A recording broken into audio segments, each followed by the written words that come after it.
So, one of my favorite TV shows of all time is Daria.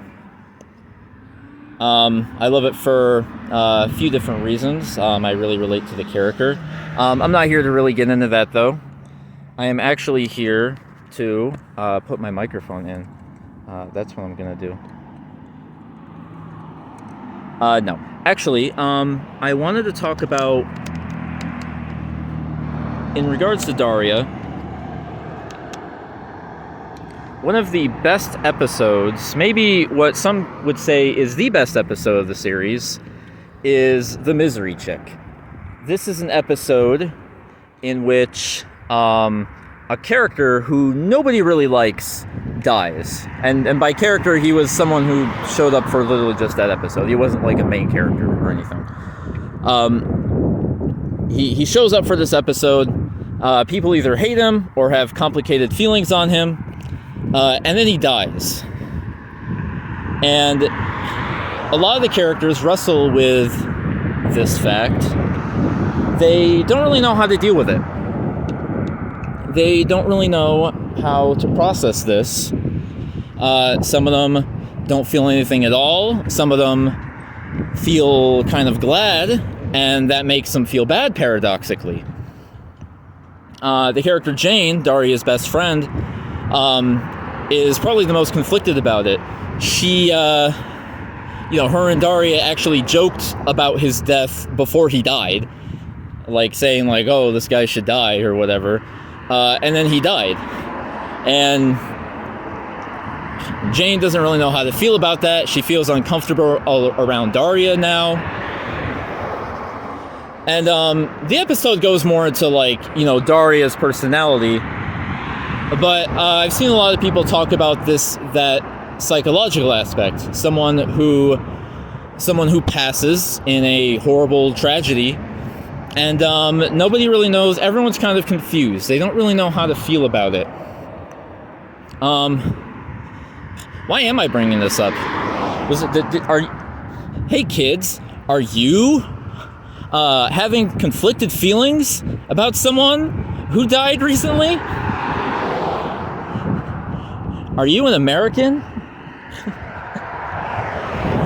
And was there a nationwide tragedy? Was there a nationwide atrocity that you're not entirely sure how to feel about? That, Okay,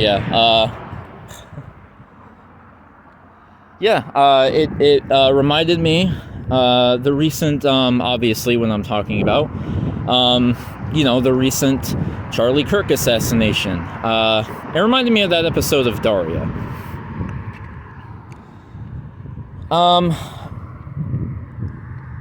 Now, as for me, what was it that I said earlier? It was,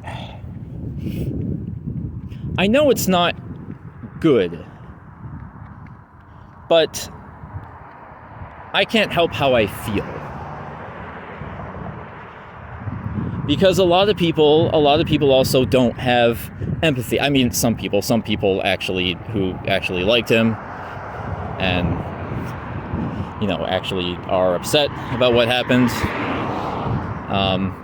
I'm going to try and talk to everybody involved. I'm not just going to do this from one perspective, but,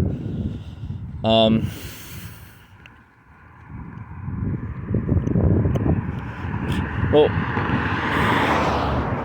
where do I begin with this? I mean, so yeah, it's awful. He did have a family. He's still a human being. If we can say that. And even if he was awful, is there really a purpose for that? Now, as I've gotten more into historical and political stuff, I am not someone who I'm not someone who likes violence or would like to advocate for it. I used to be more against it, and I still am. But when you read about all these things, all these historical events, they were actual wars. That was how conflict was unfortunately how things had to progress in terms of oppressive government. There's a quote from Stokely Carmichael, a civil rights activist, who said, peace works, this is paraphrasing, but peace works when the thing you're protesting against has a conscience. And the U.S. has no conscience. Now, I'm not saying the U.S. has no conscience, but you understand the point I'm making, right? Is if you can ask nicely, hey, oppressive government, please be better. And according to history, this has worked 0 times. These governments are very well aware of the fact of what they are doing, but they don't care. And that is why violence erupts. That seems to be the only way, as unfortunate as it is, it seems to be the only way to get attention. Now, with that said, I don't think Charlie Kirk is even worth it. Is even worth a bullet. You know, he was not passing any kind of legislation. He was a commentator. Sure, maybe he had influence on people, but he was just a commentator. Like he was not. So yeah, the violent. It's not just as necessary because it's violent. It's even unnecessary from a revolutionary perspective. Like, that's not going to change anything. Yet.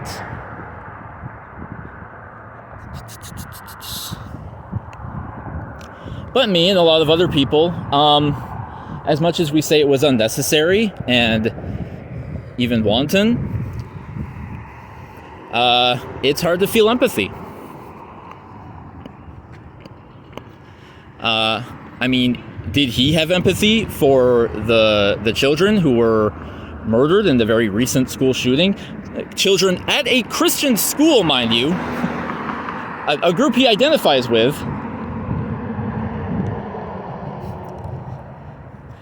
Does he feel bad when all the causes that he is against supporting, when people are victims of that? I can't help but feel there is some, as people were posting this quote, constantly after he died, you know, I can't help but feel that there is some divine irony in the fact that he said gun deaths are necessary to keep the Second Amendment. You know? I mean, hey, if there was any proof of God in these times, it's that. It would be that.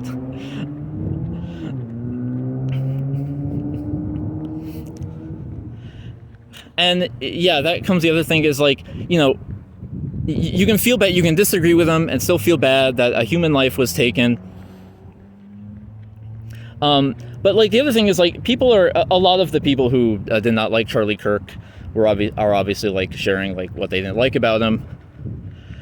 And it's funny because it's gotten a weird reaction from people, like, going, like, some people are just saying like the things he said, and people are like, oh, don't do that, like, remember him fondly. It's like, what? We're just posting what he's saying. Like, these are the causes he supported. You don't want that? Would he not want this? You know, when Martin Luther King was assassinated, did you be like, oh no, you can't say that he wanted equal rights for African Americans? Is that what happened?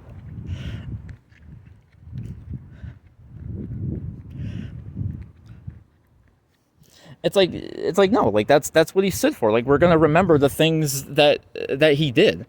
Like, that's his thing. And, you know, people are also saying, like, oh, like, it's just his opinion, like, these are his opinions, and like, this is what he stood for. And like really though, like, he was a grifter. Come on. Like, him and all the guys at the Daily Wire and on Fox News, like, they knew they were lying. He knew for a fact that he was lying to the American people every time he got on a video or got on a stage or debated with some people at a conference. Like, all these people are. You know, all you have to do is look. Like, they're getting funded by all these big corporations, by all the you know, these religious groups, all these gun rights these gun right, these ammunition, these armory places.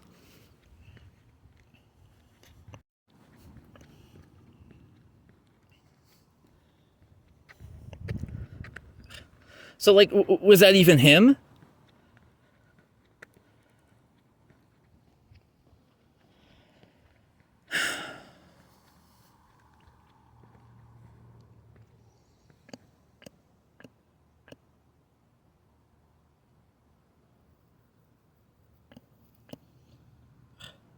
Like, at least Jim Bob, your redneck neighbor, has an excuse of being a moron. Like, there's no way Charlie Kirk was in these positions and honestly believed these things that he did. He's either a bad journalist, or he knew for a fact he was lying to everyone.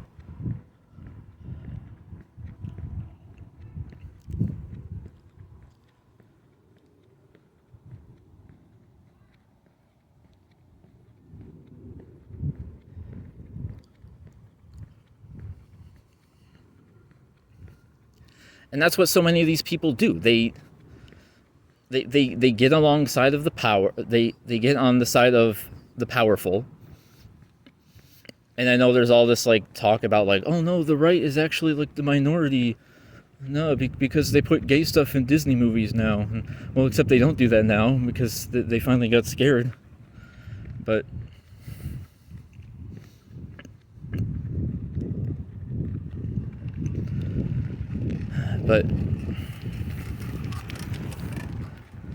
so yeah, I mean, it's hard to like. This is how he'll be remembered for.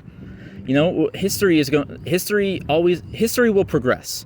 In the same way that, slavery ended, and then women got rights, and African Americans got rights, and gays have gotten more rights, and hopefully trans people will get more rights.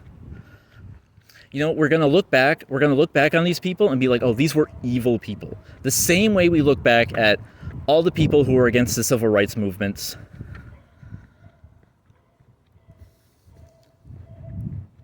Because we have this notion, we think that like all the previous racism, even like the ones of the 60s, the ones who were against the civil rights and things like that. We have this notion that, they were just these blatant racists, that they just hated the quote the group the other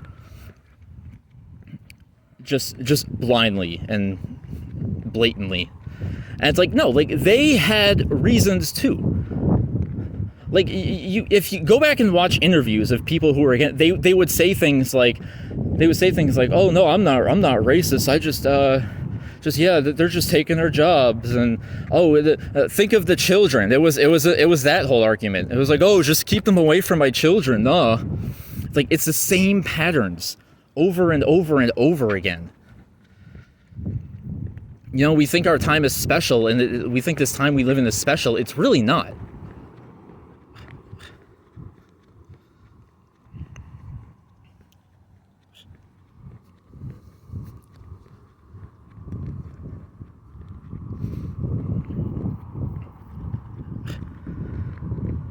But like that's how I'll remember him. That's how I'm remembering CK. Is, as a liar, a grifter.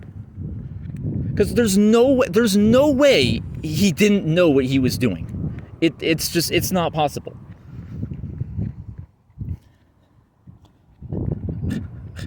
If he was Christian, who knows?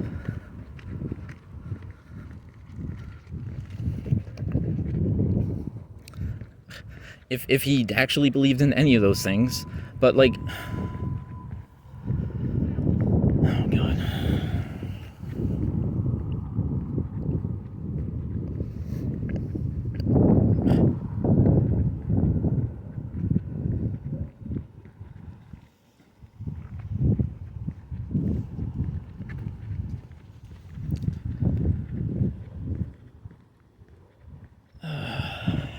Anyway,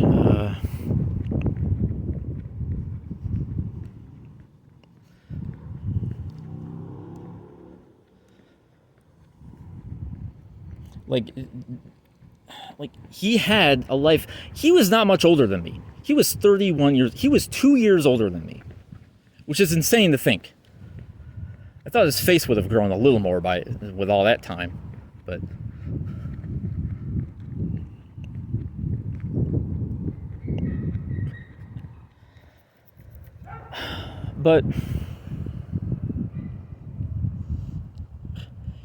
he was old enough. He wasn't mentally ill.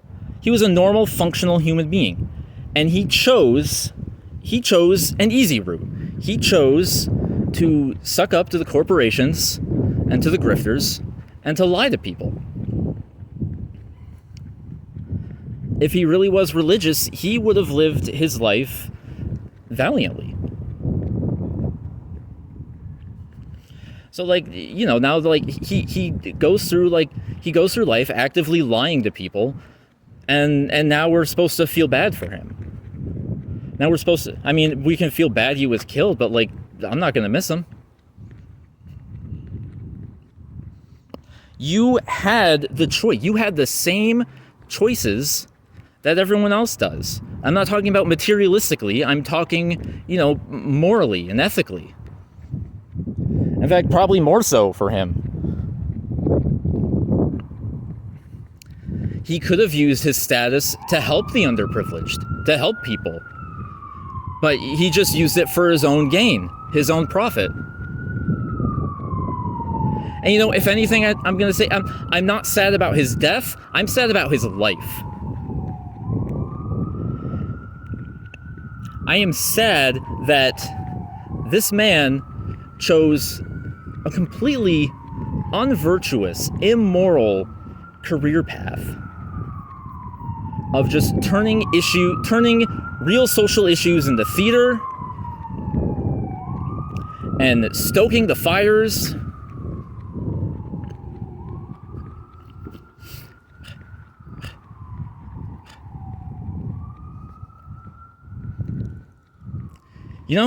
It's really sad.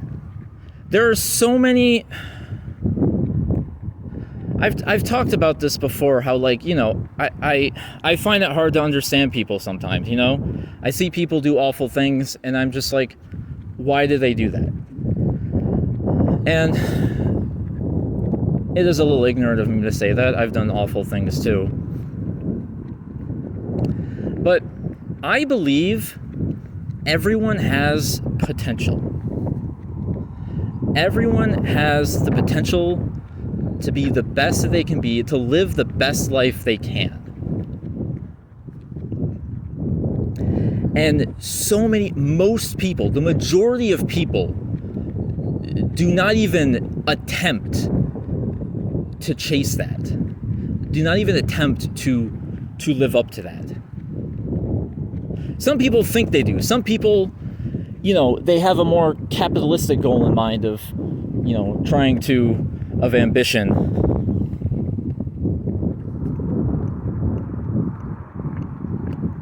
And it's not that either, because money and status is not going to bring you satisfaction. It's not going to make you happy. It does not make you a good person.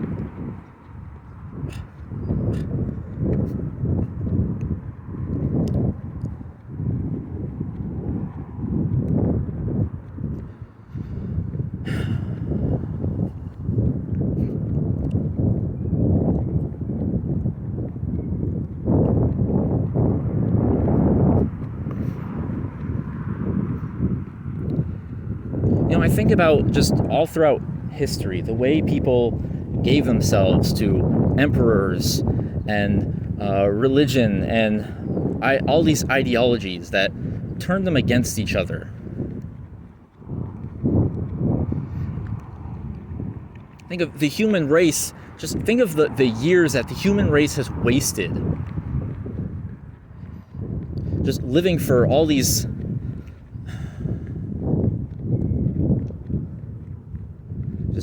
horrible transgressions that dehumanize them.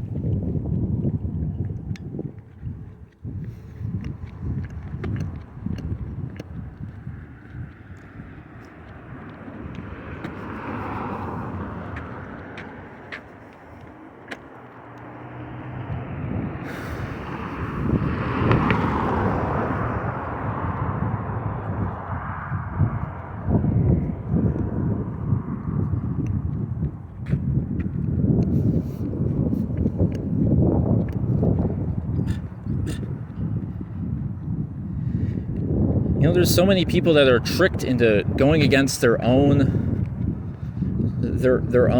desires, their own interests. And it's honestly heartbreaking to me.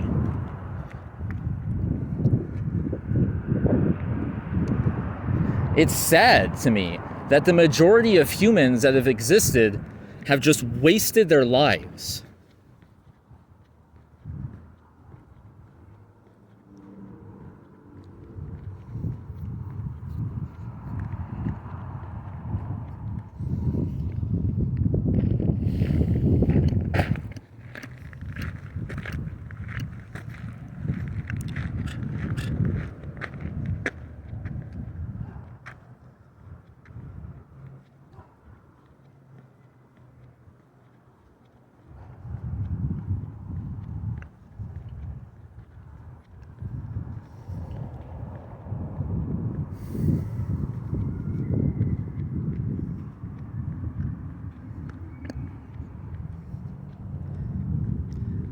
And that's really what I feel when I see so many people. I just feel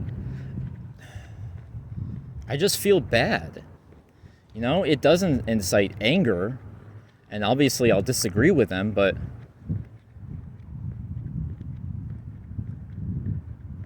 like, it's also just sad. I'm like, who knows? Like, maybe if I was in a different circumstance, that would have been me, but I don't know. I'm not saying I'm a perfect human being either. I'm just...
It doesn't even have to... Some people literally just lie around all day on their phone, on TikTok. There's some people who, they say that they care about all these causes, and they do just that. And I was sick of the fact that I was doing that. And I'm sick of being an armchair, an armchair leftist. Sick of being a keyboard warrior. So I started volunteering, distributing food to homeless people. Not at a shelter. It is technically a non-profit organization, but it's a very grassroots thing. We meet up, we make food, or someone makes food, and then we go around and we distribute it.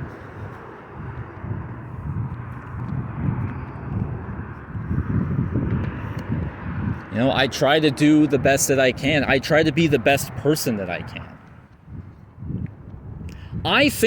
This is what I should have said. I think about death every day, every second of my life. I am in many different ways. In one way, it is out of terror.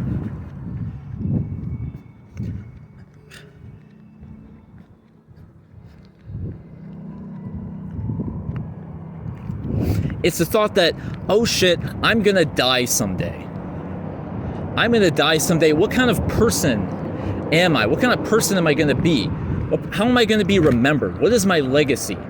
And those last two, are important. We shouldn't focus too much on that. We shouldn't focus too much on just how others will perceive us, although that kind of matters. but it's the virtuous life you live.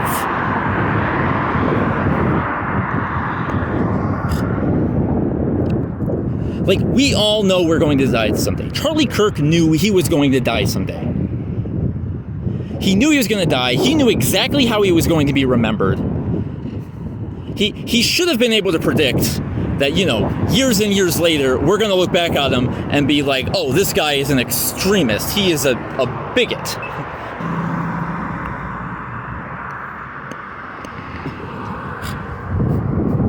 And he still chose to do the things that he did.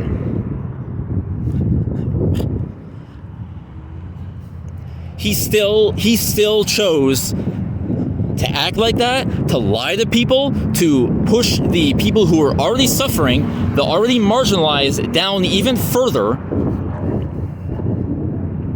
And that's how he'll be remembered. And now he's dead, and now he can't do anything to fix that.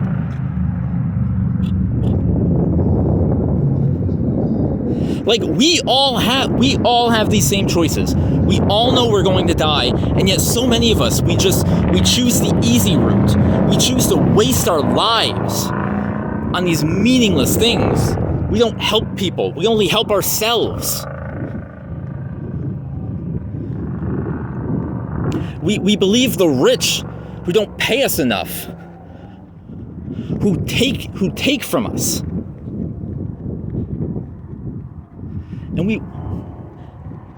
And we just willingly believe them. We believe that it's the homeless or the immigrants or the trans people who are, increasingly more poor and homeless because it's just so hard for them to live, that they're the ones causing the problem. And I don't really care that I'm getting political. I know there's some people who be like, oh, don't be political. But we live in the real world, okay? I love art. I love movies. But you know what? If we consume art and just be like, oh, I don't like politics, you're no better than the fucking Marvel fanboys. Okay, you're no better than the escapism that we claim to despise. Art needs to reflect the real world.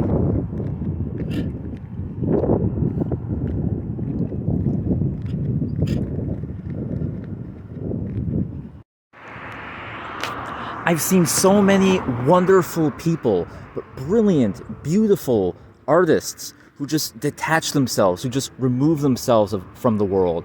I've seen the best minds of my generation who just remove themselves. They just stop caring about reality, about the world. Like, artists, we are the ones who should care. Art has been used as a tool for just since the beginning of time to enact change and ideas. We are intelligent, we are emotional, we think differently, we feel deeply, we see the world as it is and also in its own unique way. We are the ones who should care about this stuff. But so many people, they get wrapped up in art. They get wrapped up in, which is a good thing. I love art. Art is a great tool. It is a great healing tool. I think everybody should get involved in the arts. But I've seen so many people, they just dive headfirst into it and they don't come out. And when you do that, you're no better than the escapist entertainment fanboys that we criticize.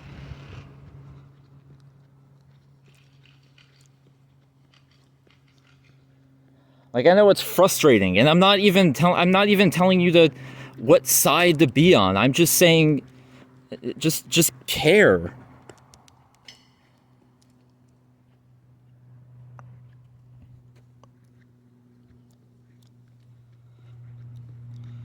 I don't understand that this ideology people have. It's why I got bored of the philosophy scene. It's why I got bored of philosophy. So much of the discourse is just existential shrugs. It's just an existential shrug. They go, wow, the world is meaningless and terrifying and sad. Like, okay, what do we do about it? Just, I don't know. Just existential shrug, yeah. Like no, like what's the point of that? Like, people are using this often brilliant, admittedly, ideologies and theories to just remain stagnant, to just remain idle. And that's not what we were here to do.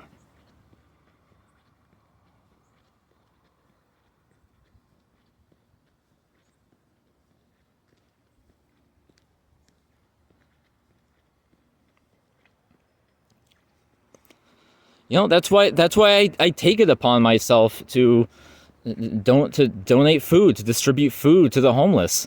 I'm sick of sitting around just using art and philosophy, things that should be improving us, but using it instead to just be a blob lying on my couch all day.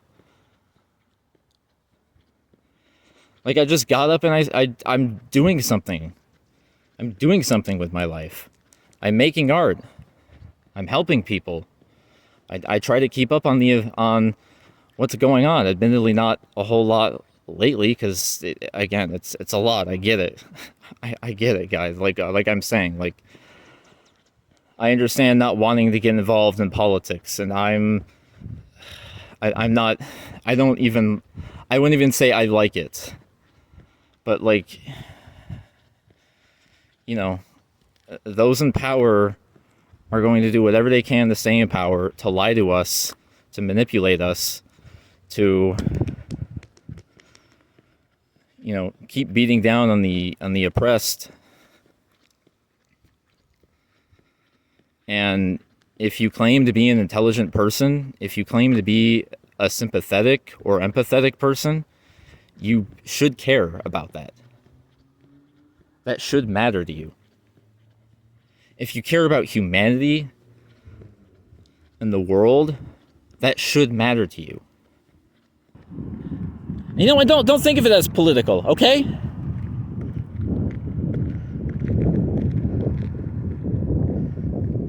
If there's a group of people who literally do not have the same rights as you and saying, oh, they deserve rights, like, is that politics, or is that just basic human decency? Just to help somebody who needs it.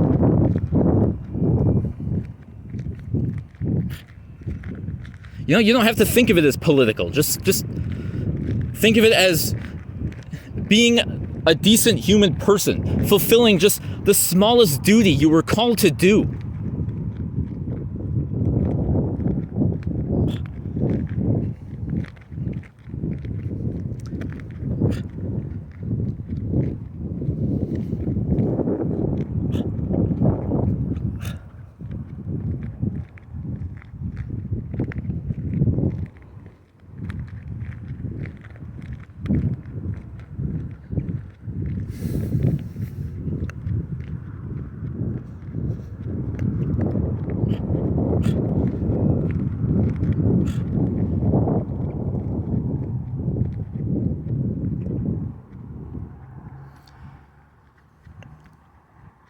And again, like, it's sad, but it's also frustrating. And, like, I don't get it.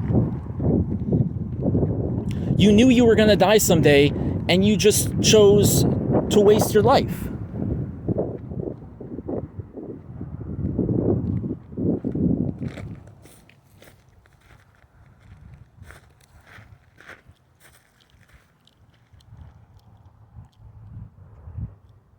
I firmly believe everyone has potential. I do not want to hate people. That is something I've been working on my whole life.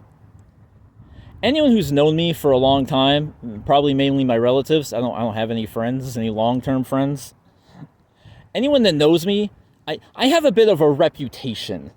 I have a little stereotype. I'm a bit like Daria in the way that I have just been very antisocial my whole life.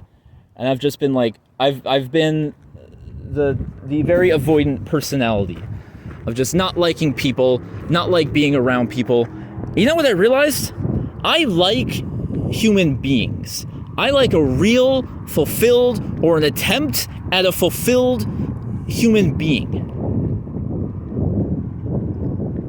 What upsets me about so many people is they just don't even try to be better, to be the person that they could be if they just tried.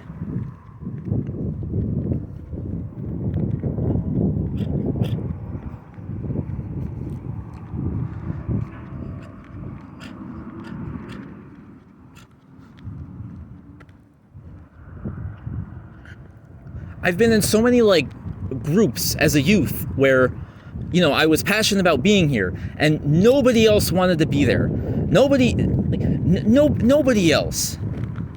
They all just wouldn't take things seriously, and I just left. I'm like, I'm not going to be with you guys if you don't even care.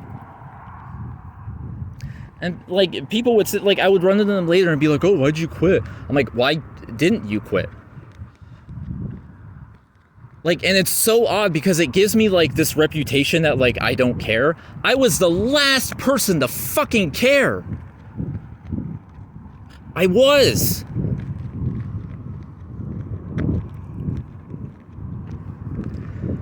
I'm like, hey, wow, I'm at church camp. This is actually kind of invigorating. And then we leave and everyone just goes back to acting normal. I'm like, were you not you weren't affected by that?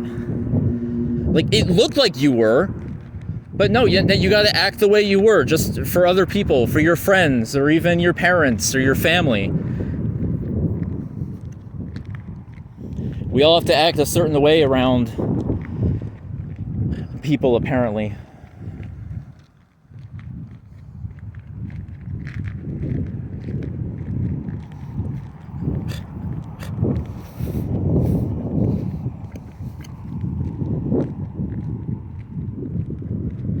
And I've also been known to be cynical, be kind of a jerk, and make all these, these insulting jokes. That was a lot of my comedy for a while. And some of it was kind of mean-spirited. I was young. That's where it is. I mean, as of now, it's mostly just poking fun. Just making light of it. I've come to a realization, deep down, I don't want that. I don't want to just start fights and beef with people. I feel like I have a better understanding of humanity.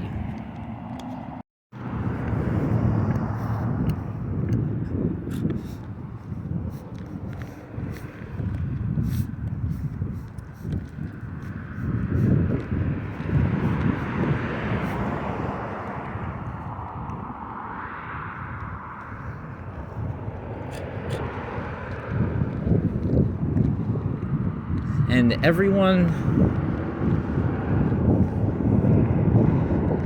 has had trauma, everyone has had bad things happen to them. And I get it, it can set you back. I understand.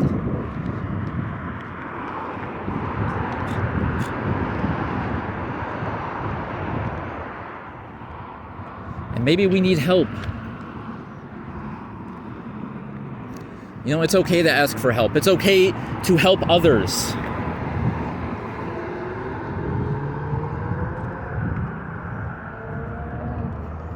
We live in this horribly individualistic society.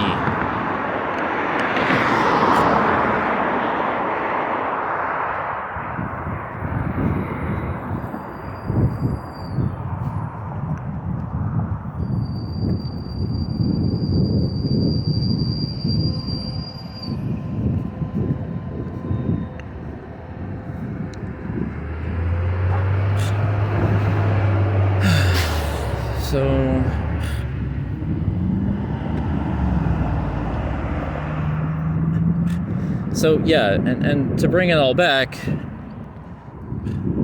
I don't feel bad for his death. I feel bad for his life.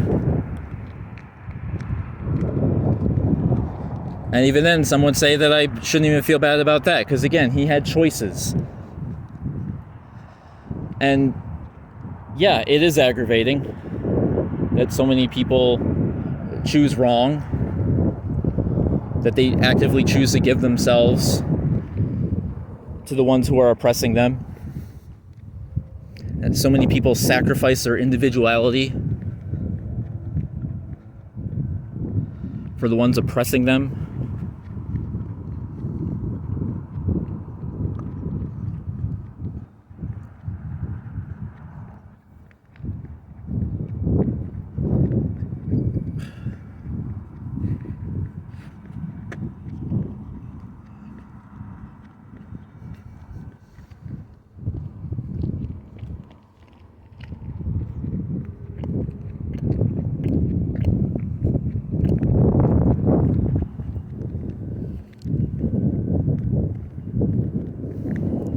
I say this because things are getting, I mean, if you can't tell, things are getting insane. And before you freak out about that, remember, people were thinking the same thing. In the 60s, we had a series of 4 major assassinations. 2 Kennedy brothers, Martin Luther King and Malcolm X. And hell, those weren't the only assassinations. I mean, there was quite a few during that time. That was also, you know, a politically tense time period to live in, with the threat of nuclear war and the Vietnam War.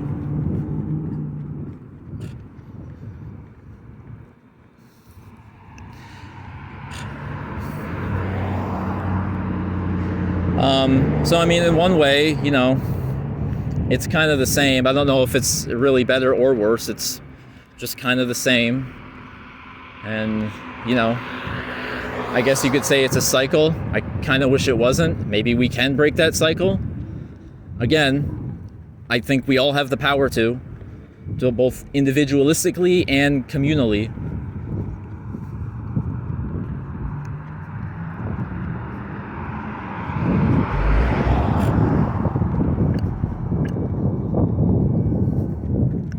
Which is by the way is where the word communism comes from. I've seen people be like, oh yeah, it needs to be like about your community. I'm like, oh, so communism. And they're like, like, and socialism comes from soc or society or social, you know, just being social at all. And that's why they push this hyper individualism in this capitalistic society, because they know that communing with other people is going to make the people stronger, and it's going to take away power from those in charge.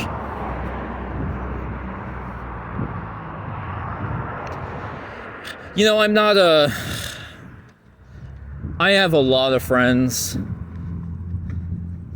As a left-leaning person, as someone who is with a lot of mutual aid groups and goes to all these like punk shows and hippie shops and stuff like that.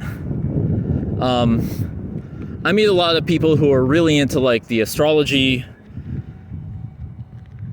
and numerology and all that, a lot of like mystical stuff. I'm not really into the super mystical side of all the mumbo jumbo. You know, I do like studying like spiritualism and things like that. They can help me. I kind of lose it when they start talking about retrograde and reincarnation. But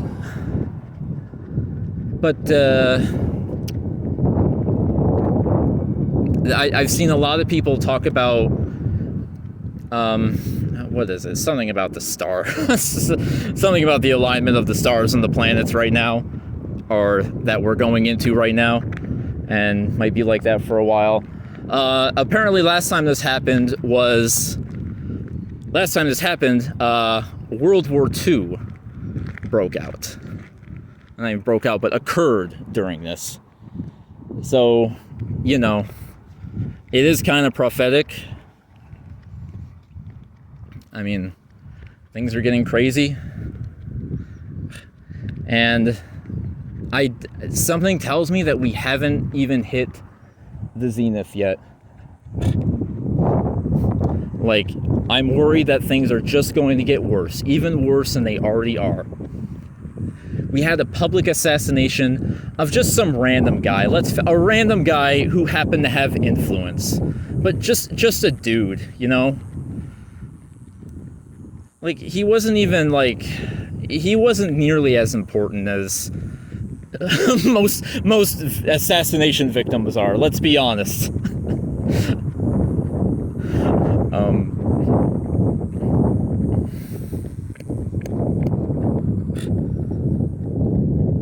And at the time of recording, there is not a lot of information about the shooter. I don't even think I think they just captured him, like, today, at the time of recording.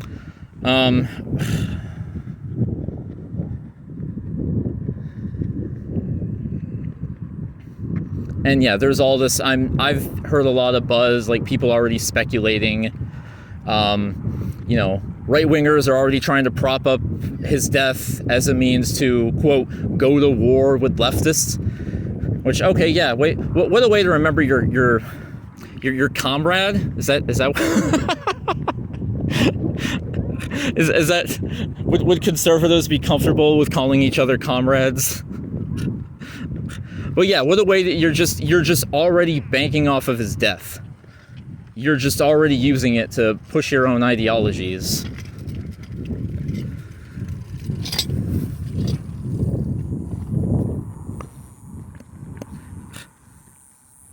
Which is just very, you know, especially when you claim to care about him or when you claim to be like a friend of his. To push that, it's just sick.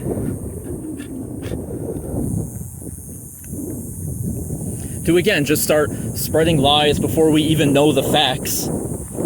Start spreading, not lies, but spreading things, saying things before we even know the facts.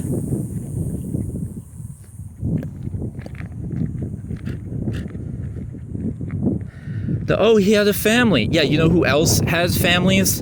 The children who were shot in school. The immigrant children who were shot by anti-immigration vigilante groups. The children in Gaza, in which their whole city is being bombed because of a terrorist organization that is not representative of the whole city.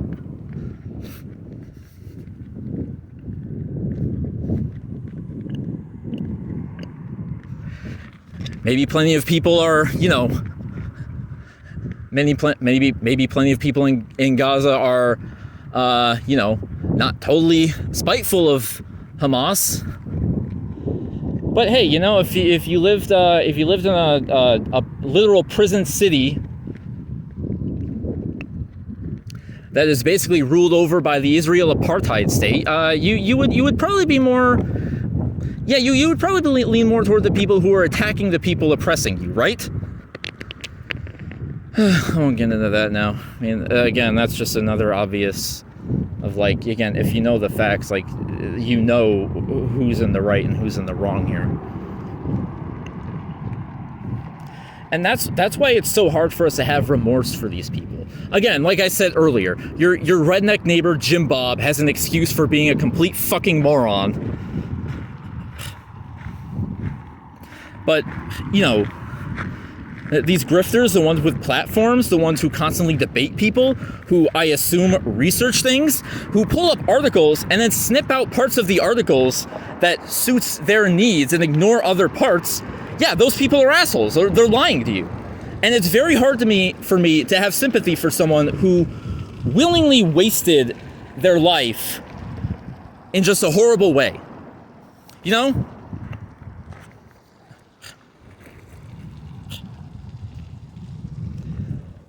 Like, I don't have sympathy for that. It's the same way I don't have sympathy for people who regret voting for Trump. Like, no, I don't feel bad. I cannot feel bad for that. Oh no! I didn't know he was gonna do all the things he explicitly said he was gonna do. I wouldn't have voted for him if I knew what he was gonna do. If only he said it. If only there was a plan, a project If only there was a project for 2025 that laid out all the things they were gonna do. I so wish I saw that. Fucking morons. Like, what did you honestly think would happen?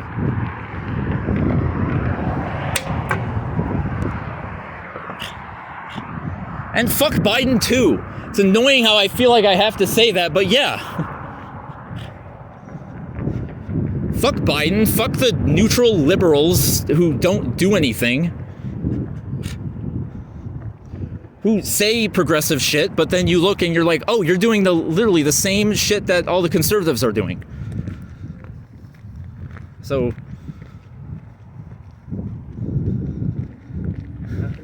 Hi. Oh, almost 13 minutes. That was almost 13 minutes. I cannot get to number 13. That's unlucky. Astrology is bullshit, but the number 13 is unlucky.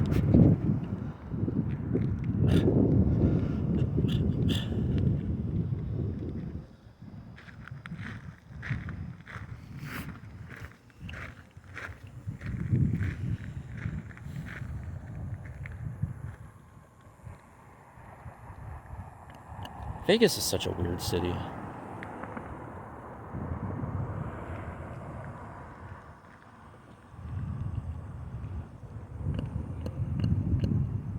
Focus.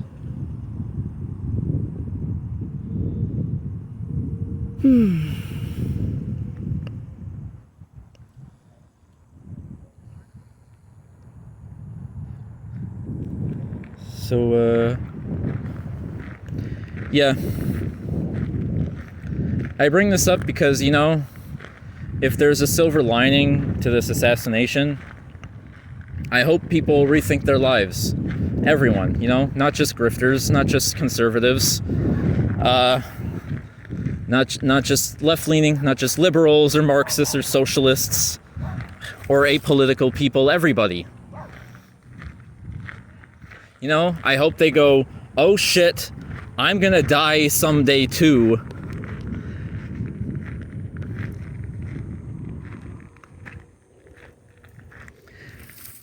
Maybe I should get off my couch, put my phone away for a little bit, and go for a walk. I don't know.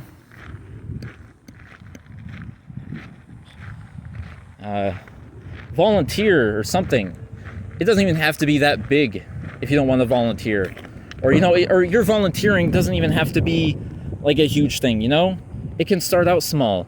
Like, I have a lot of social anxiety. I would love to like move on to major things eventually, but I'm starting out small now.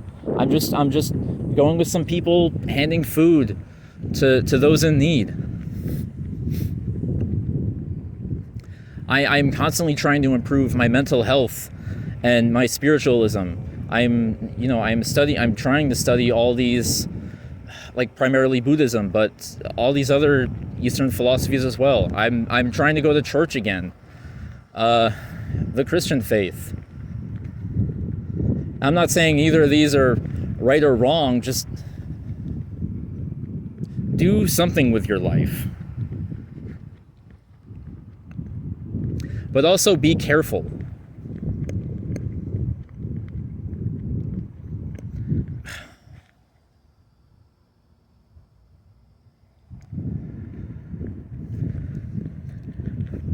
Because there's so many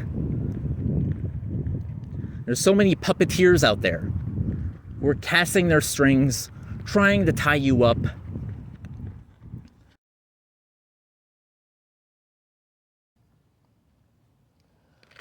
Oh, okay, maybe I'll cut that out. Oh, what the hell was that?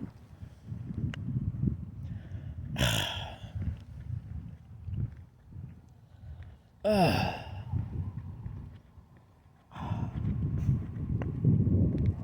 was cursed. I got the Kirk curse for talking about his death. I didn't laugh at him. I just think I don't feel sorry for him.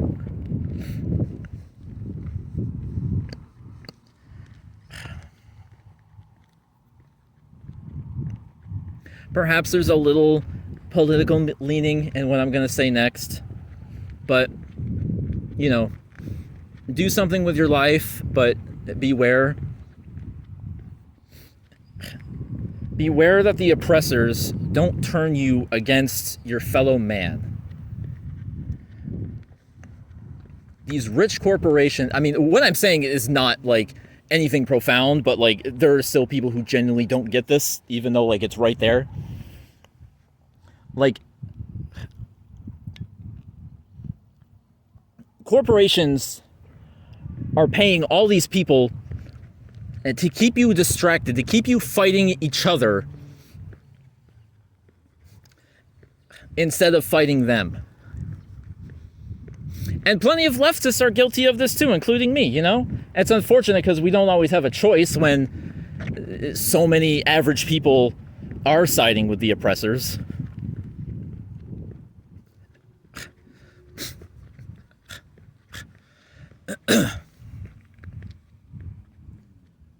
Oh, that's kind of neat.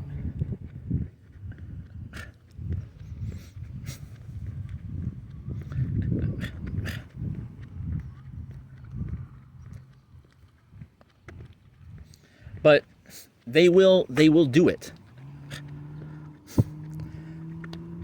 There are evil people.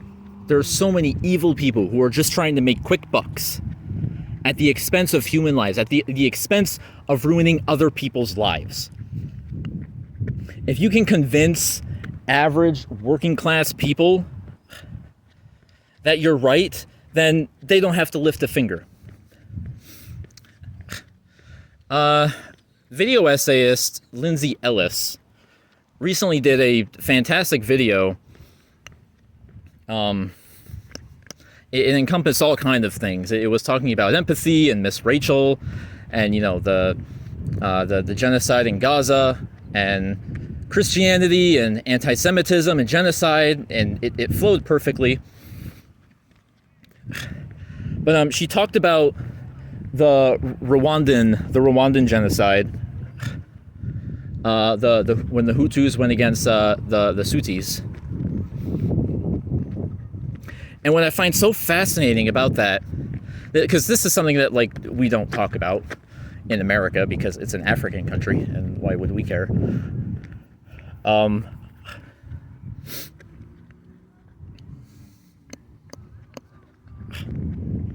what I find so fascinating about that is so many of the killings were done by the people themselves, by the average Hutu citizens.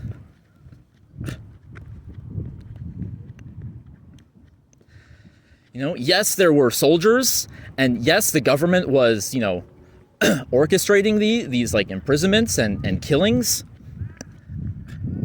Actually, there was not a lot of imprisoning going on, regardless. But what I find so fascinating is that the average citizens, it could have been your neighbor or your coworker or anyone, just picked up their machetes and just hacked away at men, women, and children, especially children.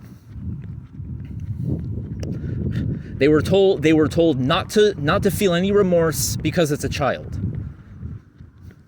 The way I see it, it's destroyed people destroying people. People who are dead on the inside, internally, spiritually, mentally, individualistically, are just so hungry for some kind of answer for their problems, for their grievances, their unfulfillment in this wonderful life they've been ignoring, and destroying physically, permanently, other beautiful souls that are just like them, that are really not any different. They are just like them in every way that matters.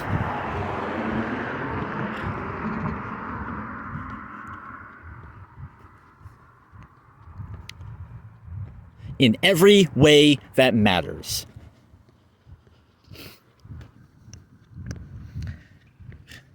And again, it all comes back to it, is the people have been turned into pawns to be used by this horrible regime that is in power right now. Because we've been brainwashed into thinking that anything that helps a human being is socialism. So the liberals never get anything done, and the conservatives just make things worse. They just keep lining the pockets of their donors and of themselves. And again, I'm not saying anything profound here, but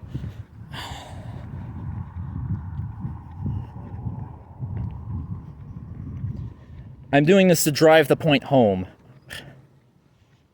You know, I don't know if the stars or the planets are right. I don't know if I believe in that. But things have certainly been getting a lot worse and a lot crazier and a lot scarier, admittedly.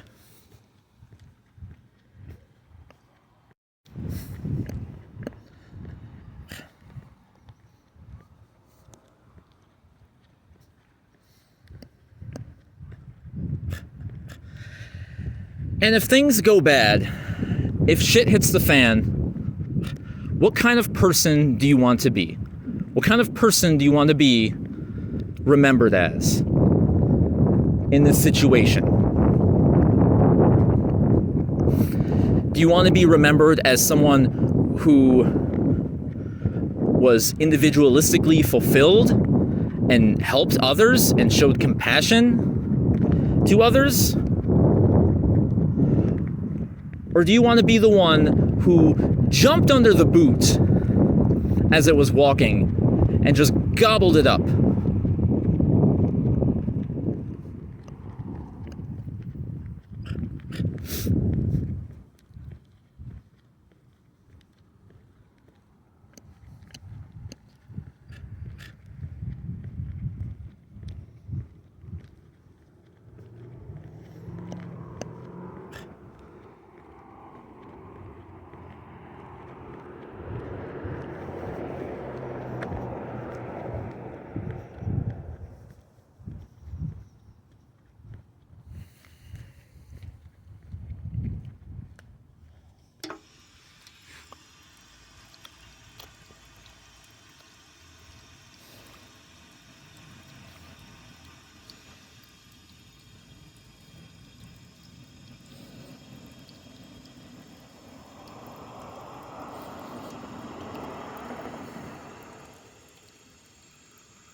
Damn, it's dark. I need to start heading back.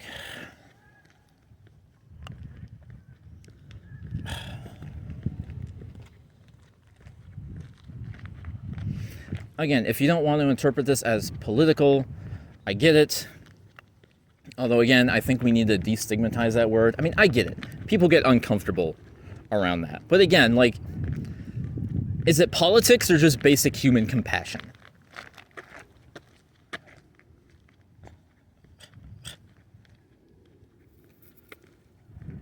And so many people who are, you know, quote, apolitical, or even like those who are just like, oh, I just don't want my movies to be political. Like they start seeing things through a lens of, oh, this is trying to be political. So even in being apolitical, you end up being political anyway.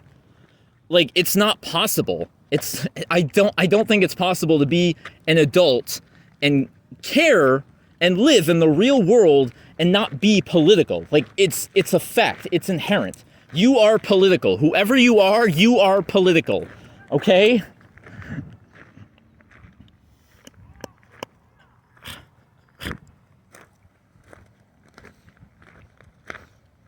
If you're genuinely not political, like if we're going to consider that a possibility, like you really are not political, if that's true, then I feel sorry for you.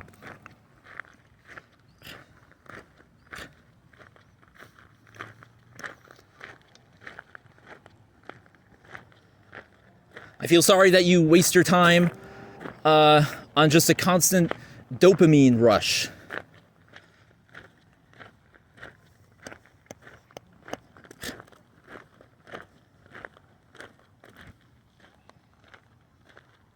And that you're never truly satisfied. You're never truly fulfilled. Humans we believe that our goal is happiness. I don't believe it's happiness. Happiness is fleeting. Happiness is 5 different crayons. Okay, sorry. I mean, it is, yes, that's happiness is things like that. It's just, like, oh, I'm on a swing, or oh, I made a pretty drawing, or oh, that was a fun movie, or oh, that was some delicious ice cream. Like, that's happiness. What people want is contentment. We want peace. We want tranquility. We want things that will last. And that comes through community and other people, intimacy with close friends.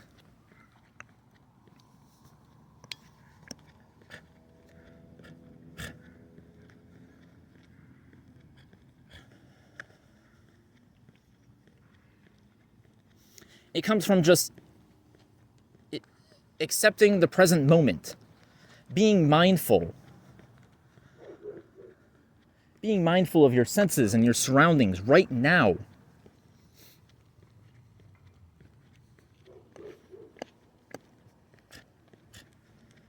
Realizing that everything is impermanent. Realizing that we are all one.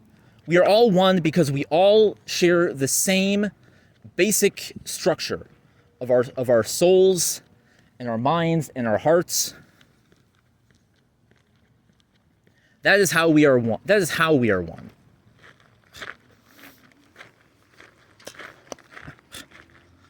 When we realize that we are not special. But what a great thing to realize that you are not special.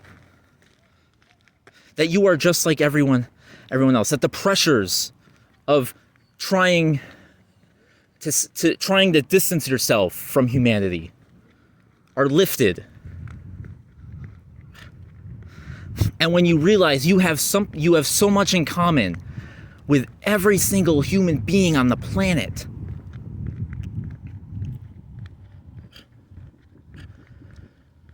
When we realize that living a simple, humble life is so much better than trying to chase money and success and fame, trying to get big houses and fast cars, and trying to stomp out other people who either want the same thing or are just trying to live.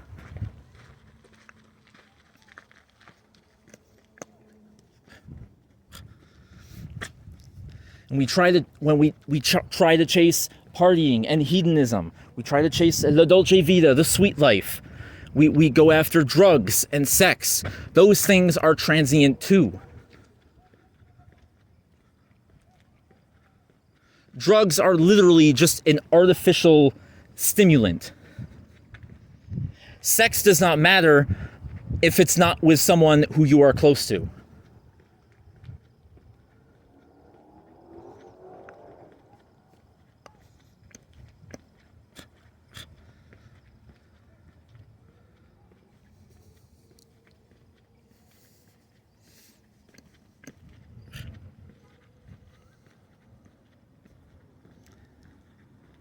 Fighting for causes that actively go against empathy. And yes, that is a thing that conservatives are trying to push, is to stop having empathy.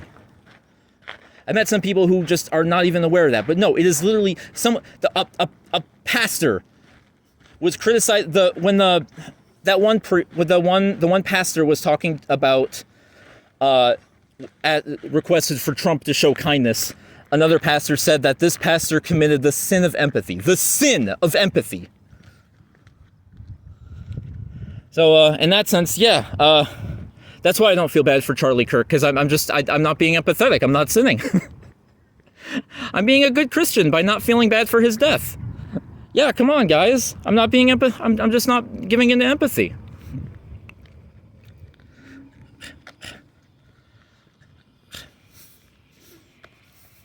when the same people are against fact-checking, when they are trying to they're trying to they're trying to delegitimize, they're trying to take away fact-checking from social media and even debates.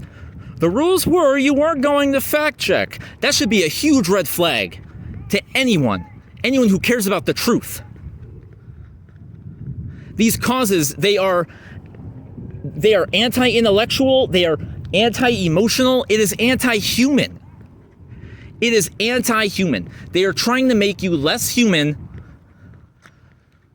so they can continue partying in their mansions and on their yachts and just controlling people.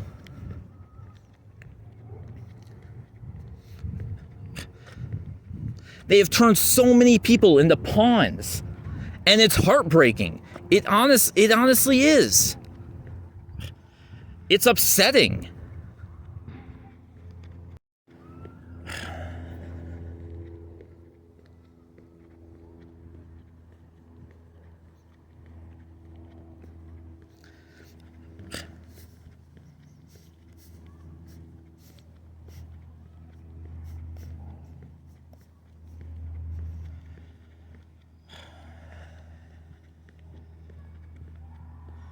There's a movie called The Great Dictator by Charlie Chaplin.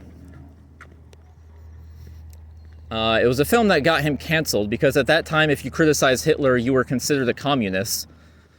Again, I feel like these times we're living in are not that different from any other times, but there's a scene in that film. The film ends where Chaplin, in character, gives this incredible, this powerful speech. It is one of the most famous speeches of all time. People share it all the time. I would see it like every day on my social media feed.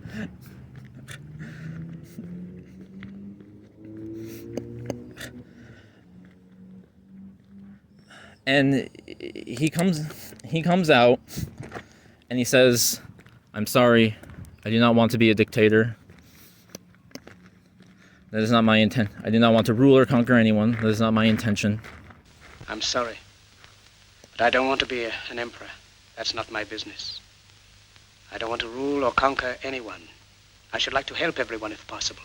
Jew, Gentile, black man, white. We all want to help one another. Human beings are like that. We want to live by each other's happiness, not by each other's misery. We don't want to hate and despise one another. In this world, there's room for everyone, and the good earth is rich and can provide for everyone. The way of life can be free and beautiful." He addresses the soldiers. He says, "Soldiers, do not give your lives to these men who tell you what to think and what to feel. These machine men with machine minds and machine hearts. You are not machines, you are men." Soldiers, don't give yourselves to brutes. Men who despise you, enslave you, who regiment your lives, tell you what to do, what to think, and what to feel, who drill you, diet you, treat you like cattle, use you as cannon fodder. Don't give yourselves to these unnatural men with machine minds and machine hearts. You are not machines. You are not cattle. You are men. You have the love of humanity in your hearts. You don't hate. Only the unloved hate. The unloved and the unnatural. You have the gift of a heart. That's not the quote. That's not the quote.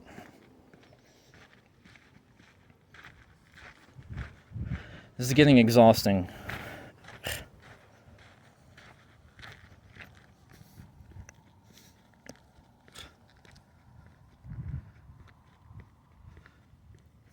But there's a lot of reasons that speech is so powerful, and I think that's one of the reasons why, where he actively tells the people, don't give yourselves to these men in power. And it's not just because it's a politician I disagree with. If it was someone who I agreed with, I would not I would not treat them like a literal religious figure. Even if they were someone I liked.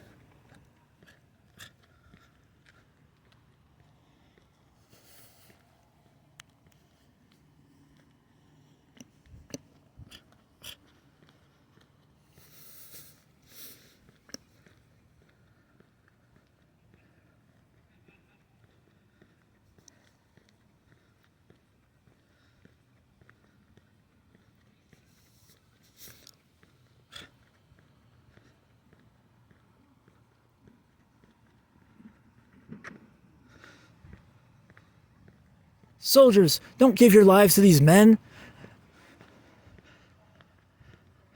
These men who enslave you, tell you what to think and what to feel.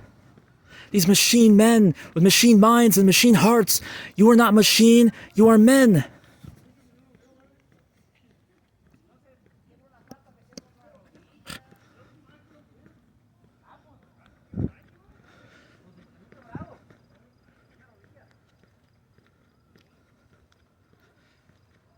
Fight for liberty.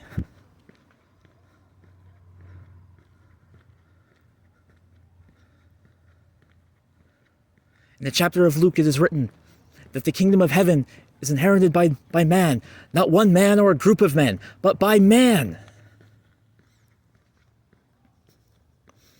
Dictators free themselves, but they enslave the people.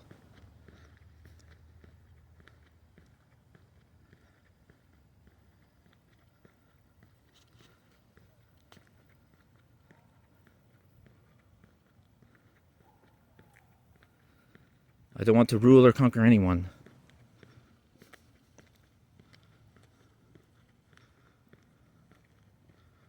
The good earth is rich and bountiful.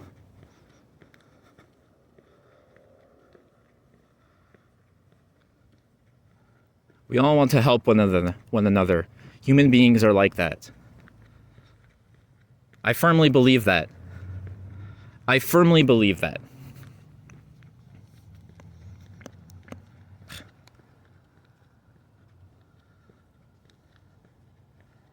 That there is good within everybody. There is good within the worst grifter, the worst Nazi.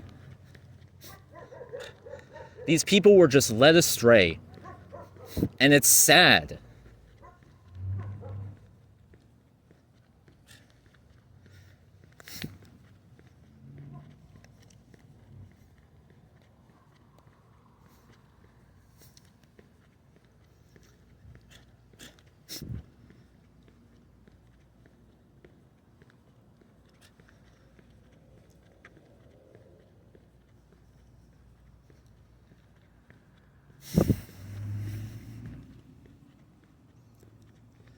The good earth is rich and plentiful.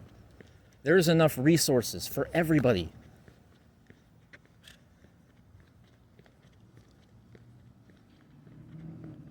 That is all people want.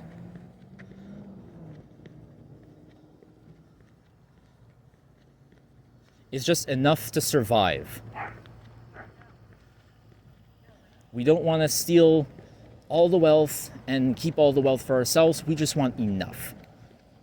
We just want it to be shared. Because that's humanistic. That is a human trait.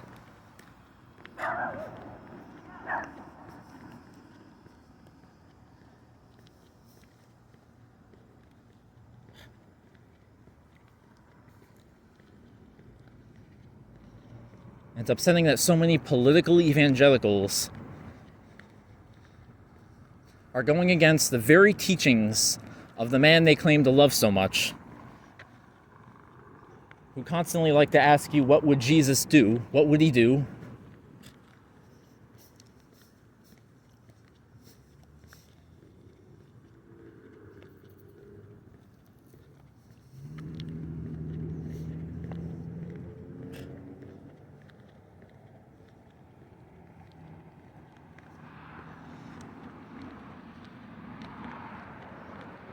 But you know, that just rings in my ears of soldiers, don't give yourselves to this machine men with machine minds and machine heart.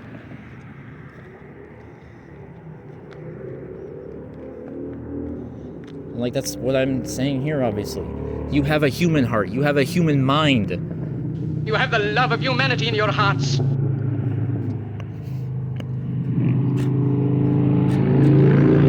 You can live the way you want to live.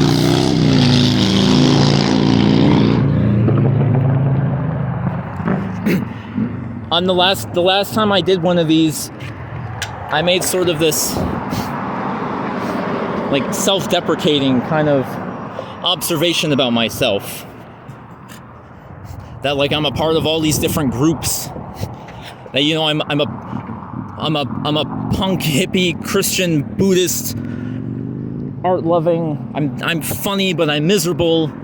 I like all these different kinds of art. I'm a part of different art communities that, all have different beliefs. People who would probably frown on me for making something. Not frown on me, but they would look at me making a video like this and, I don't know, second guess me maybe. Maybe disagree with a lot of what I'm saying. Maybe hold me up to scrutiny. Because I don't identify with just one group. I like being me. I feel comfortable being me, and a part of me being,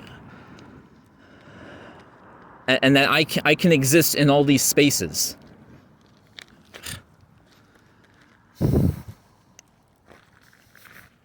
That it can all be a part of me. I am not one thing.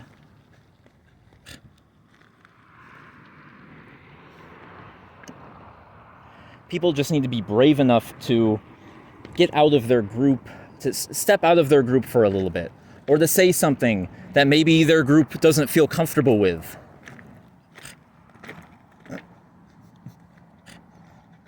Maybe that's why I have no close friends. Because every single person is just in a group. They are explicitly part of a clique.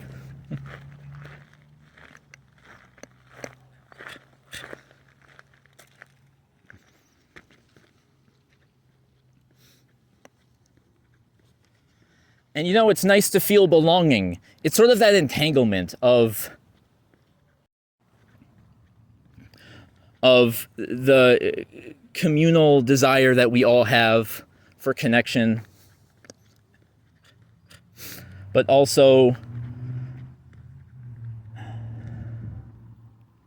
establishing an identity, because we sometimes feel like we can get an identity when we become a part of these groups.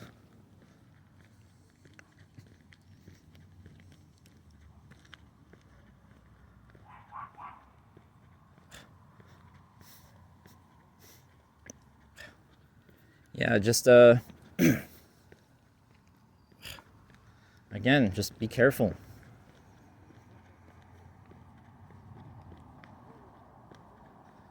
You, man, woman, non-binary, individual. You, person listening. You are an individual. You matter. You have this brilliant mind. You have this glorious heart.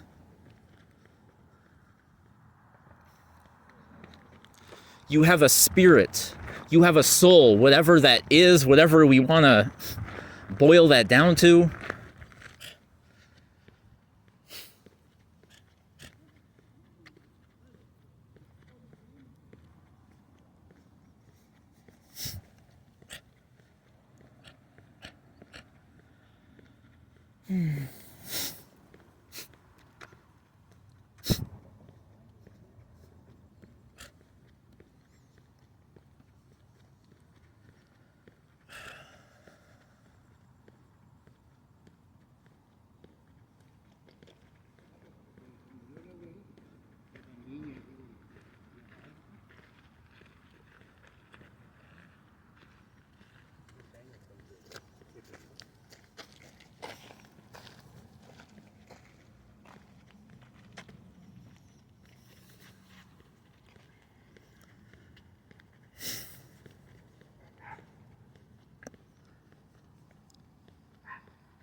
Enslave you, treat you like cattle. You are not cattle, you are men.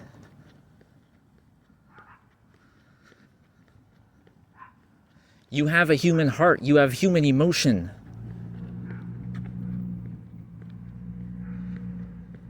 Scientifically, humans are animals. But I also think we're more than animals. Our buildup, our insides, our innards, our spirit, our guts.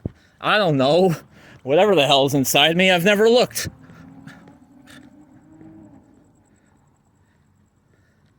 It's so complex. And it's frightening and confusing, but it's beautiful.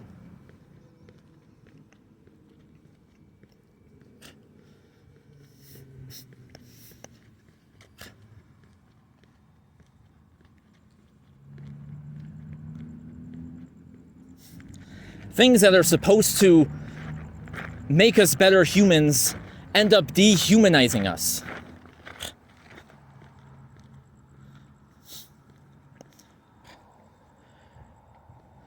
We need to let go of attachments. Everything is impermanent.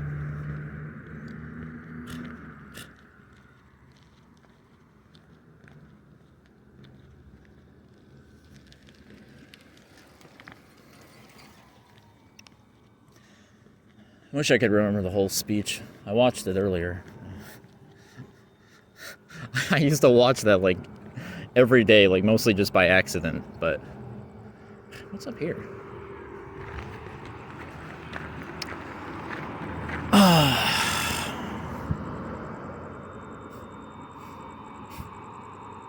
This is the elementary school I went to.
Yeah. Sorry, this was a passionate one. No, I'm not sorry.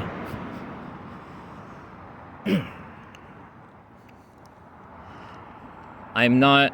Something I gotta work on is that I'm not angry. I don't hate people. Maybe... Yeah, because maybe I am a little angry.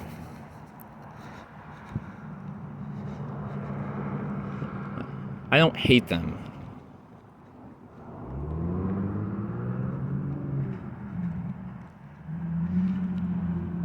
I'm angry that so many people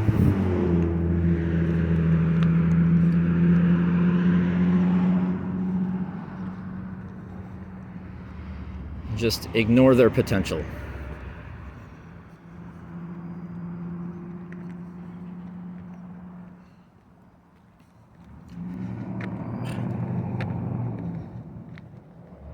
You know, like, go out and do something. Get off your phone, for fuck's sake. Go out and meet someone. Inspire them. Don't be afraid to be yourself. Inspire them.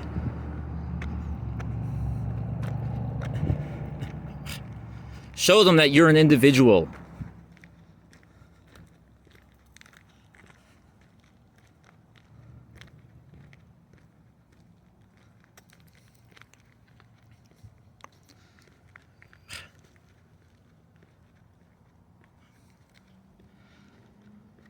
Look, if you feel immense hatred toward a group of people, even if you feel like it's right, even if you feel like you're not being prejudiced or racist or homophobic or transphobic or misogynistic or whatever, if it causes you to feel vitriol when you think of a group of people, you need to rethink your position on this issue. Maybe not even the ideology itself. Maybe not. I'd hesitate to say that, because it just, infusing my own beliefs on there, but try and rethink it all. Rethink your position. If you don't feel bad about the millions and millions of people who are mercilessly killed because no one was there to help them, but suddenly you want to defend this rich liar,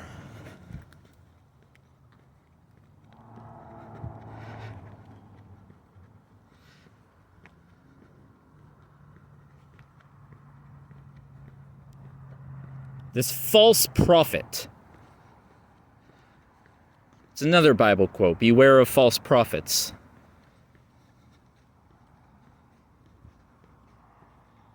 I think more people need to realize that.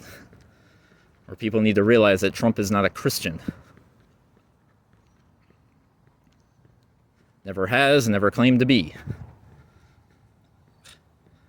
Sorry, I was trying to come down from this. These people do not give a shit about you. Don't give yourselves to these people who enslave you, treat you like cattle.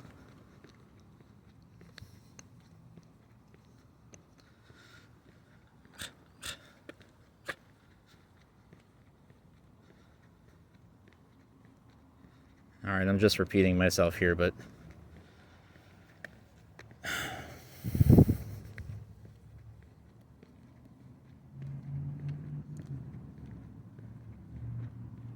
And deep down, I don't believe anyone in good conscience can do that. That's why he said the things he did, because he knows he's wrong. He knows he's being abhorrent. He says he's awful. He called the children martyrs, and then saying that their deaths are fine to keep the Second Amendment. Like, a normal person, they can't cope with that guilt. So they say these crazy things to try and ease themselves with it. Because he can't admit that he was wrong. He can't admit that he felt bad.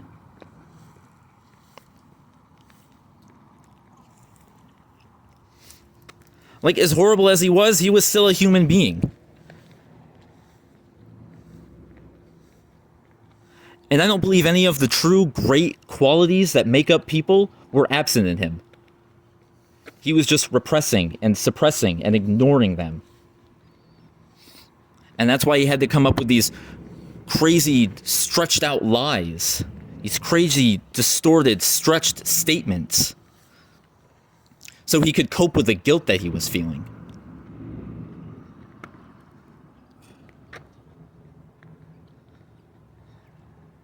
I mean, the reason I'm bringing all this up, again,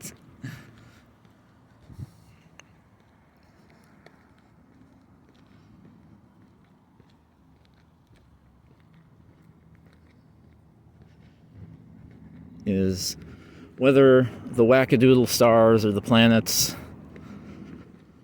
are somehow going to bring complete chaos on us for some reason.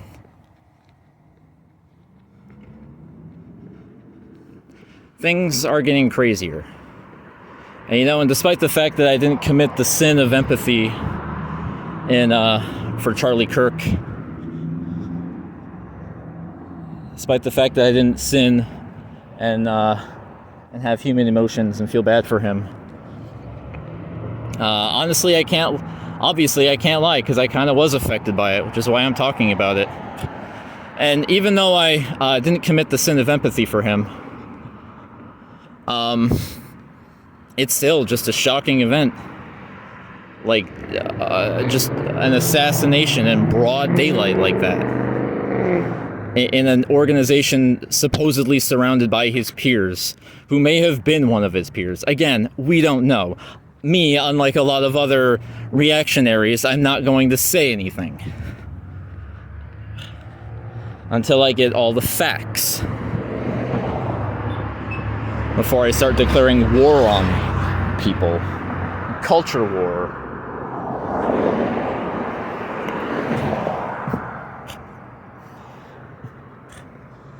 But things are getting crazier. Whoa. Things are getting worse. I don't know what the future will entail.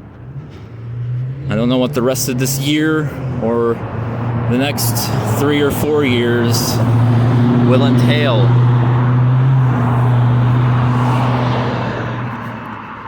But it's impending. And honestly, it's kind of nerve-wracking. It's kind of scary.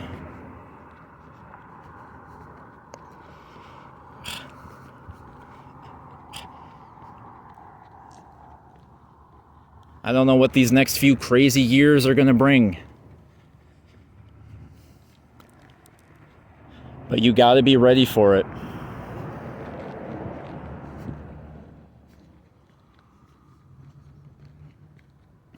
You got to make sure you're on the right side of history. You got to make sure to keep your humanity, your most valuable possession.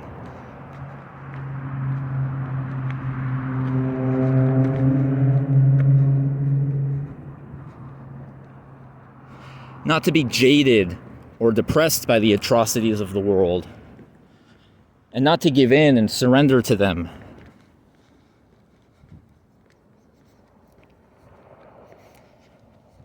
But to, as cliche as it sounds, to stay true to your heart, stay true to your mind, do what you know is right, not what you feel is right.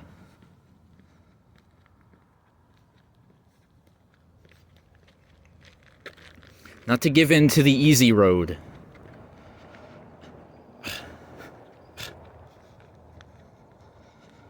Some truly bizarre, weird, and terrifying times are ahead of us. And you gotta be ready for it. You need to be ready.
In the film The Zone of Interest, it ends, I'm going to spoil it, although it's not really like a spoilery kind of movie, but sort of spoiler.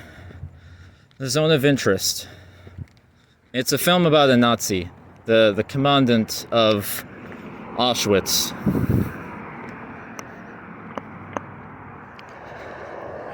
It ends when he gets this vision, supposedly. It's heavily implied that he had a vision of some sort of the future, of the Holocaust Memorial Museum.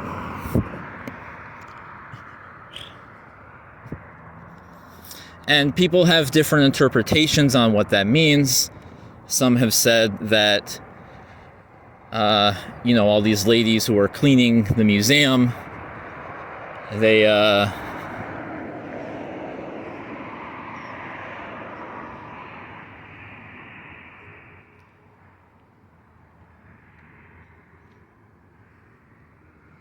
all these ladies who are cleaning the museum, they are going about their business in the same way the Nazis are, with this sort of emotional detachment of a real life tragedy, this horrible event. I like to interpret it as some kind of divine intervention, as a final warning to Commandant Haas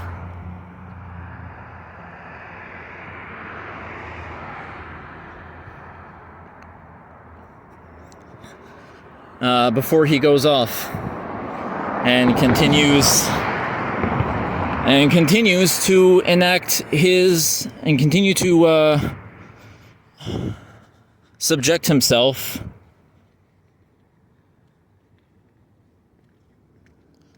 to these horrible crimes of genocide, of prejudice.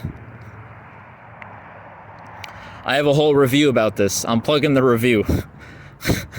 I think that review is also relevant for the times. I like to think of it as, they're giving him one warning, as that this is your legacy. This is how you will be remembered, as the villain. You think that you have become just complicit and ignorant. Maybe you do know how awful this is and you've just suppressed it. Either way, even if you think what you're actually doing the right thing, that you're doing good, this is how you will be remembered, as the villain, as you should be remembered.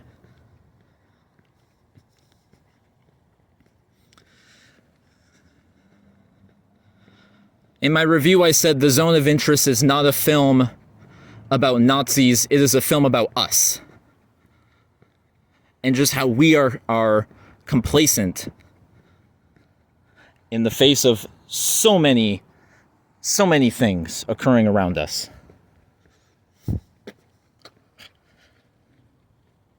It is not a film about the Holocaust or World War II. It is a film about now.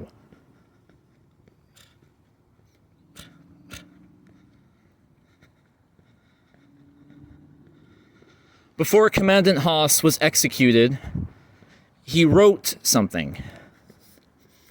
He said, I have committed horrible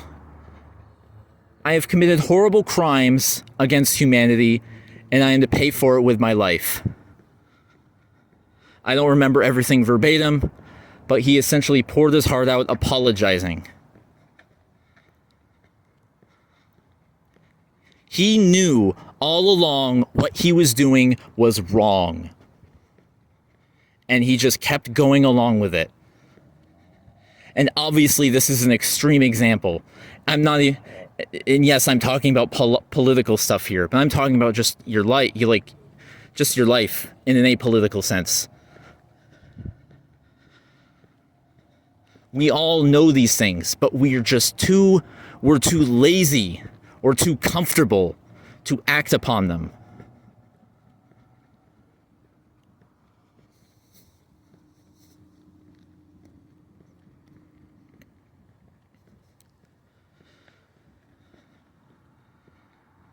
You're a human being.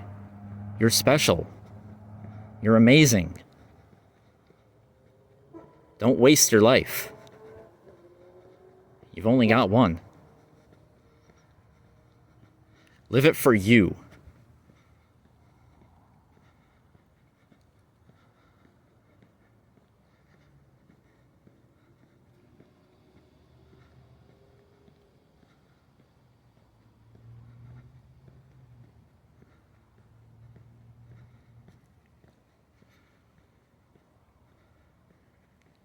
Live it for kindness, generosity, love, beauty.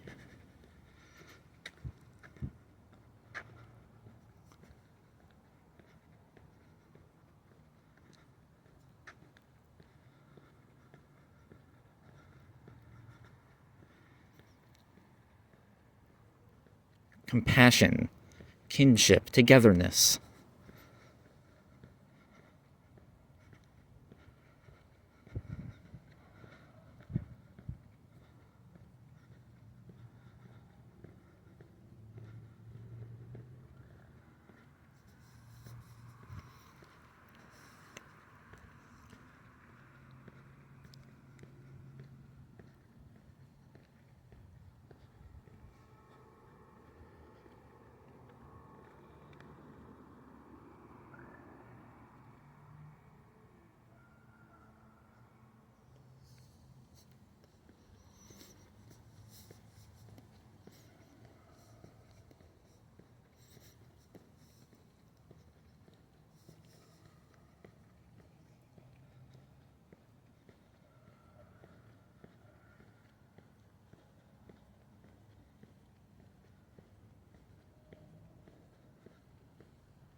Create beautiful art.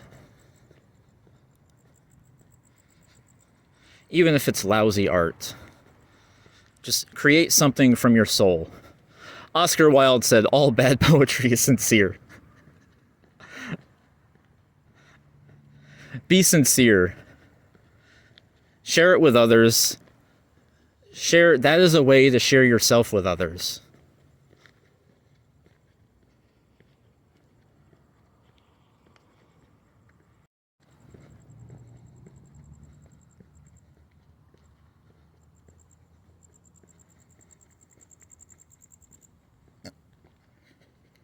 Art is a powerful tool. It has represented the best of humanity, even if it was made by not so great people.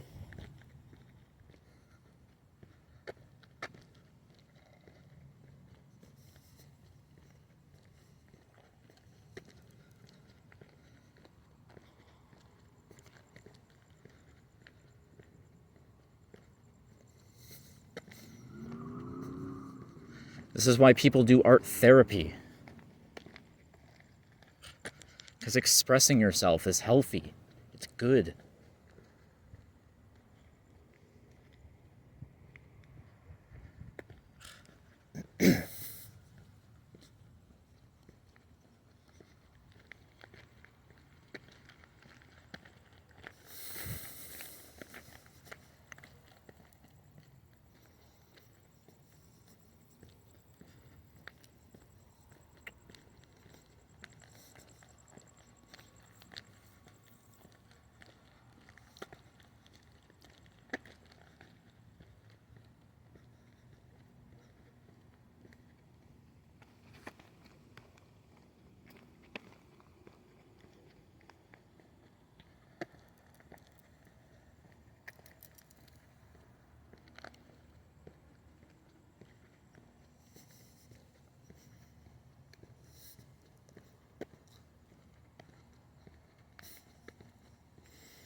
And look, I get it.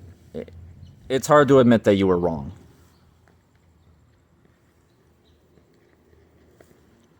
We hold a lot of attachment to our beliefs, and including me. I do it too.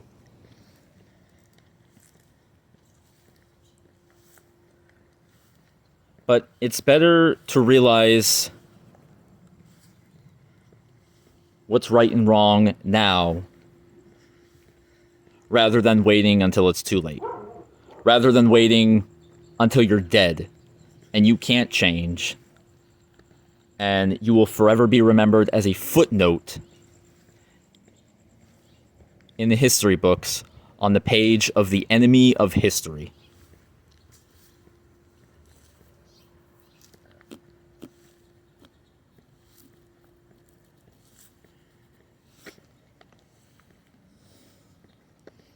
I know we make fun, I know we joke, and we sound mean. I do it a lot too. But honestly, like, the only way this is gonna work is we all gotta come together.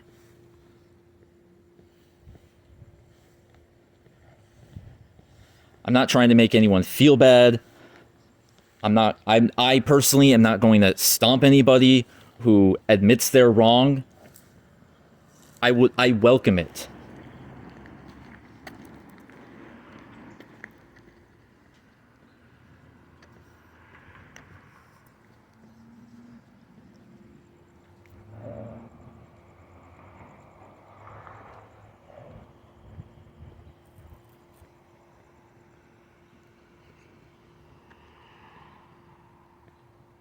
We need that understanding between us, between our two sides.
It's turning us into monsters.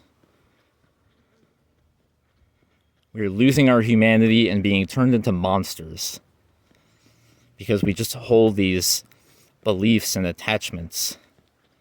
So I'm saying it's important to care, but be careful. Care and be careful. Yeah.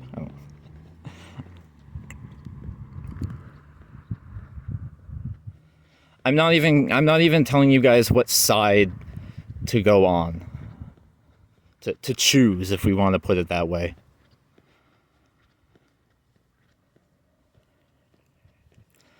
Despite I do have ideologies of my own, but I'm just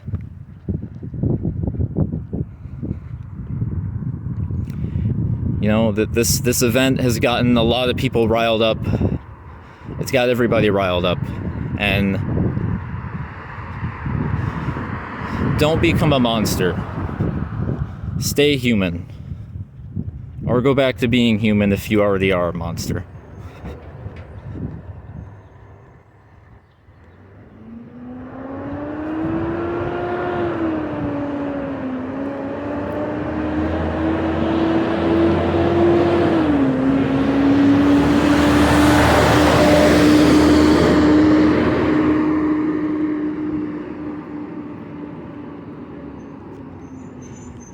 Be kind to others, and be kind to yourself.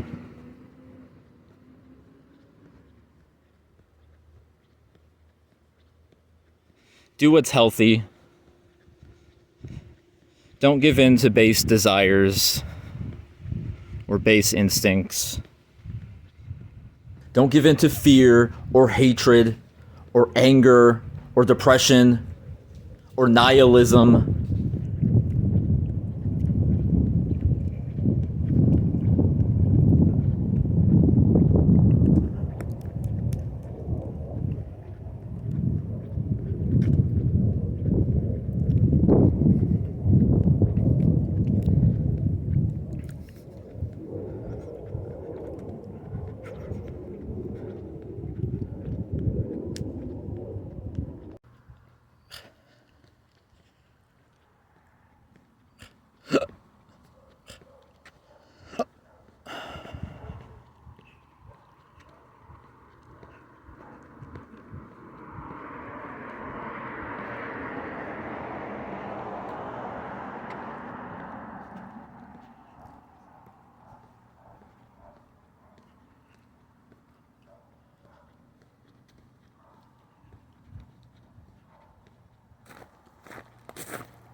I've been a self-described antisocial loser for much of my life.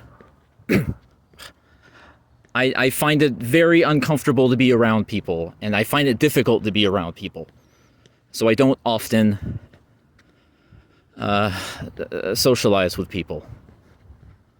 But sometimes it hits just right.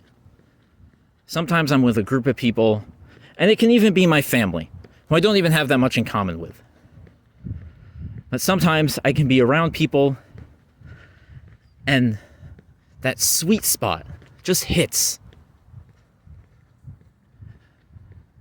You feel ecstatic. You feel like you are in heaven. You feel loved and cared for.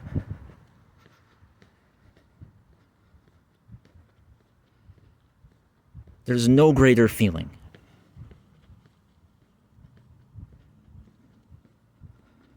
Perhaps it is a fundamental human flaw to fight with each other. You know, we want to pay back some kind of vengeance or something. But that doesn't satisfy. Because I've been there, and it doesn't satisfy. You just hold on to it, you attach yourself to it, and it just poisons you. You gotta let it go. Maybe it's too optimistic to say that we can all live holding hands in a hippy-dippy world, singing Kumbaya. That'd be nice. Maybe that's too unrealistic. But you know what we can do? We can try. We can try and get as damn close as we can.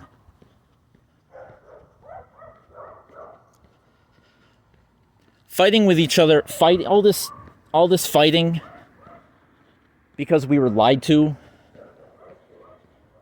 because we need some answer in our lives. That's not what we were here for. That's not what we were put here for.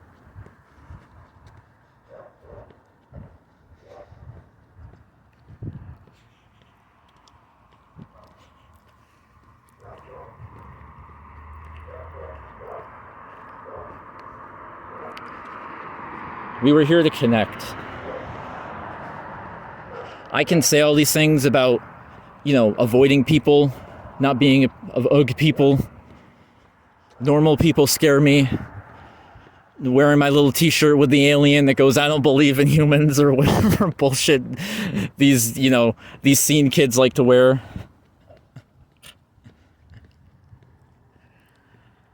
The truth is, loneliness kills. Loneliness is the worst plague a human being can feel. When we pass out food to homeless people, they like to talk to us because they have no one else to talk to. Someone needs to tell their story, to share their story. Someone needs to hear their story.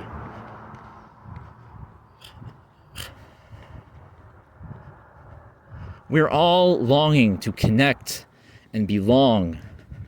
And that's why we often fall into these predatory groups that use us as pawn, as slaves, as cattle. You are not cattle. You are men. You are a human being.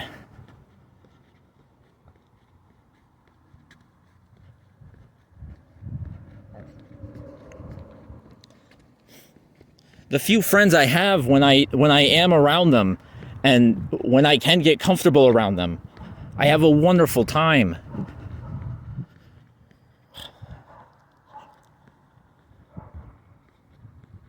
I feel like I belong. I feel home. I feel like I have someone to cry to, a place to call home.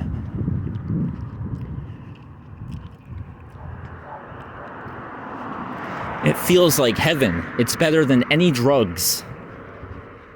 It's better than any one-night stand. It's better than owning the libs or the conservative grifter or whoever your boogeyman is.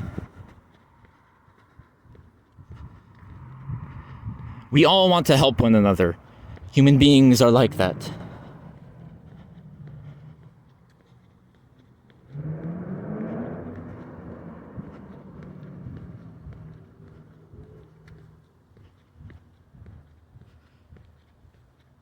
Be an individual. Follow your own path. Don't lose compassion and empathy for your fellow man.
Don't lose yourselves to madness, guys.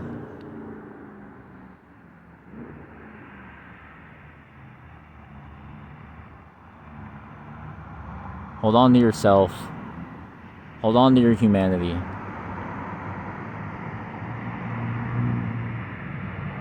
Hold on to those beautiful gifts you were given as a child.